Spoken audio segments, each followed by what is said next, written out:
বলতে চাচ্ছি আপনাকে, আপনার এই যে ৩৪ বছরের বাংলাদেশে, আপনার জন্ম তো বাংলাদেশে তাই না? জি বাংলাদেশ। আপনার মানে ৩৪ বছরের যে আপনাদের জন্ম বাংলাদেশে, আপনার দাদা আসছিল যে মায়ানমার থেকে, আপনার বাবা জীবনটা হচ্ছে বাংলাদেশে কাটিয়ে দিয়েছে, এবং আপনার জন্ম এ জায়গার মধ্যে কুতুপালংয়ে, এবং হচ্ছে আপনার নিজ জন্মভূমি হচ্ছে কুতুপালং কক্সবাজারে, এবং আমি একজন বিবাহিত মানুষ।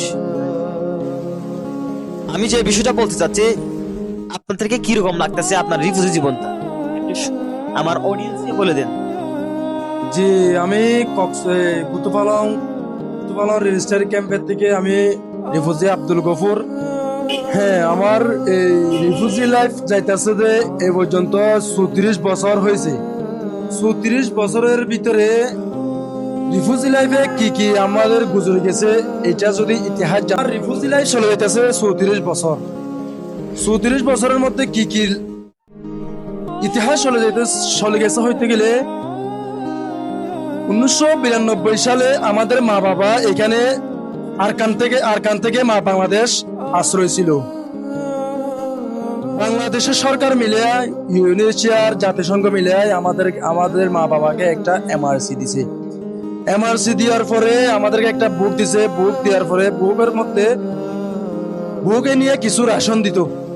এই রেশনে নিয়ে আমাদের মা বাবারা মানে এই রেশনে নিয়ে এই ফেটে ভাতে চলতে চলতে আমাদের মা বাবার থেকে আমরা এ পর্যন্ত ৭ ভাই জন্ম হয়েছি। ৭ ভাই জন্ম হয়েছি যে কুতুপালং রেজিস্ট্রার ক্যাম্পে। এ পর্যন্ত আমরাই জন্ম থেকে শুনছি যে আমরা রিফিউজি ক্যাম্পে। তো রিফিউজি ক্যাম্পে জন্ম হয়েছি। আমাদের মা বাবা এখন বুড়ো হয়ে গেছে। আপনার বয়স চলতেছে কত বছর? জি আমার বয়স এখন বর্তমান ২৬ বছর রানিং চলছে।